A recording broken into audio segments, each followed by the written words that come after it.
Public demand to send Leopard 2 tanks to Ukraine just keeps getting higher, and with Poland recently announcing that they want to send their Leopard 2 tanks and then Germany denying them, it just seems like it will not die down until those tanks are actually sent.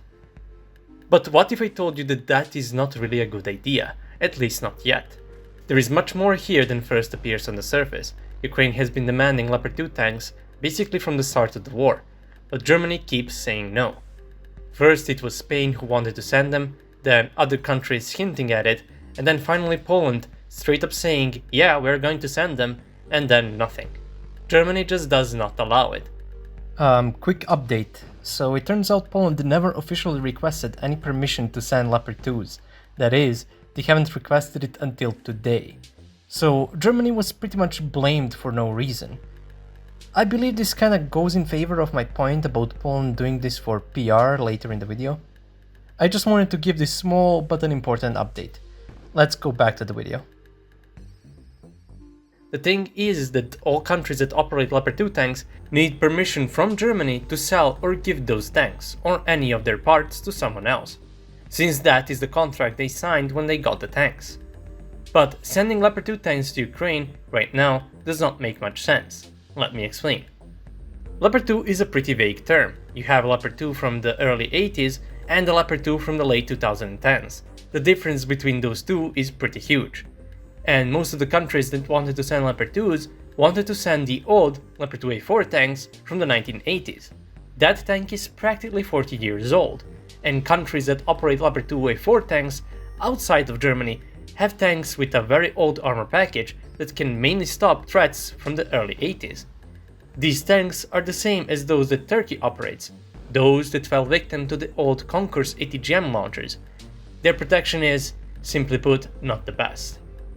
Not to mention that they are too heavy for Ukrainian bridges, which are rated at around 44 tons, while those tanks weigh at least 55 tons or more, with Ukrainian bridge layers also being rated to hold 50 tons maximum. That is because Ukrainian tanks usually weigh around 45 tons and do not exceed 50 tons, which is enough to cross the bridges, since they can still sustain a bit more weight. But in order for Leopard 2s to cross any river, of which there are many in the eastern part of Ukraine, whoever is sending those tanks must send bridge layers and recovery vehicles that go along with those tanks. And for sending 4 to 5 tanks, it is simply not worth it. Not to mention that the safety is not much better than the Russian tanks, since the ammunition in the hull is not protected by any blast doors or blowout panels. The tank can meet the same fate as many of the other tanks already fighting there. Now, what if I told you that there are even better tanks that can be sent to Ukraine than any of those Leopard 2, Abrams and similar tanks? Those tanks are the Polish PT-91 tanks and Czech T-72 M4 CZ tanks. The fact that Poland keeps ignoring the fact that they have over 200 of those tanks still in service is just baffling to me. For those who don't know, PT-91 tank is a modernization of the leftover T-72 tanks from the Warsaw Pact era. They have second generation thermal sight for the gunner, drastically improved protection with Arava 1 and 2 explosive reactive armor, which drastically increases the protection against both kinetic energy and heat threats, and would, unlike old Leopard 2, take a hit from the Konkurs ATGM.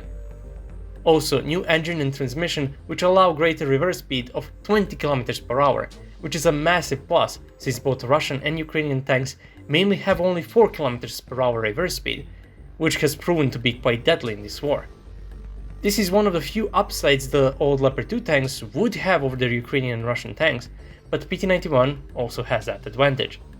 Not only that, the tanks also have access to new ammunition, the domestic version of the Israeli Mk2 125mm API FZS, which has been developed to deal with modern armor arrays. Such ammunition can also be sent together with those tanks. Not to mention that it would have very little logistical strain on the Ukrainian forces, since the tanks can share the ammunition with the ones Ukraine already operates with, as well as many of their spare parts. Those tanks can also easily be incorporated into the already existing doctrine, since they are very similar to the Ukrainian tanks, but better in every way. I don't want to dwell on the PT-91 too much, since I have already made a video on it. I will leave a link in the description if you're interested. Now, the Czech T-72 M4 CZ appears to be even better. Not only does it have thermals, it has thermals for both the gunner and commander, something the Leopard 2 tanks that Spain and Poland wanted to send do not have. This means that the commander can observe and look for targets independently from the rotation of the turret and can find new targets much easier while the gunner is already engaging them. That is allowed with the Turm-Steve fire control system, which I'm pretty sure some of you are familiar with. Just like the PT-91, T-72 M4CZ has its firepower, protection and mobility significantly improved. It also has access to the domestically made Israeli projectile that Poland is also using. The protection is improved with the Dina explosive reactive armor. This ERA is said to improve the protection of the tank by 1.3 times against APF-SDS and from 2.2 to 2.7 times against heat threats, which would also mean it would be able to take a hit from a lot of threats on the battlefield, unlike Leopard 2s with the old armor package. Not to mention that the tank also has laser warning receivers, which warn the crew when the tank is lased by a rangefinder or a laser-guided missile, which is extremely useful and is also something Leopard 2 tanks do not have. The tank has also been upgraded with automatic transmission, which gives 2 instead of 1 reverse speed, although the reverse speed is a little slower than PT-91 at 14 km per hour, but is still significantly better than the measly 4 the T-64 and the T-72 tanks fighting in Ukraine have. All in all, this tank has very comparable characteristics to the Russian T-90M, while also having a much better reverse speed. Poland operates with around 230 PT-91 tanks, while Czech Republic operates with around 30 of T-72 M4CZ tanks, which would put it at around 260 potential tanks that can be sent to Ukraine, without any issues with integrating them into the already existing units, since they are very similar to the tanks already being used. This is also enough to equip at least 8 full battalions with MBTs, and would be a much better choice than sending like 5 to 10 NATO MBTs. Now, the main argument for sending Leopard 2 is to see if they can operate those tanks. And I mean, if they train on them, why not? How is sending dozens of Bradleys or other Western equipment any different? If they can learn to use Bradleys or Marders, they can learn to use Leopard 2s. It just takes a while. In my opinion, Germany or some other nation should take some Ukrainian crews and train them for some time, but mainly train maintenance units, since learning how to operate the tank is faster than training how to maintain it and fix every possible issue that can occur. And while they are doing that, Poland and the Czech Republic could send their modern tanks. That way Ukrainians can learn and adapt to the Leopard 2 in some way, while they get a nice flow of modern and capable tanks that they can put into service without much time. Back when Ukraine was receiving a lot of T-72 tanks from abroad, they were putting them into service within a week or two, which is just impossible to do with the Leopard 2. To me, sending Leopard 2s while there are still hundreds of tanks that are a better option seems like it is only being done for PR and not to actually help Ukraine. Now, the obvious reason why neither Poland nor Czech Republic really want to send these tanks is because they will be left with much less tanks than their army is supposed to operate with. A simple solution to that problem would be for Germany to give them Leopard 2 tanks, or for the US to provide them with some Abrams tanks. And since Poland is already receiving Abrams tanks from the US, it would just be better for them to be completely rid of the Soviet-style tanks completely. And yeah, I know Challenger 2 tanks are being sent to Ukraine, I will talk about it in the next video. But to me that also appears to be done for the PR. Another big problem with deciding to send Leopard 2 tanks is that NATO would be draining their own tank reserve from themselves.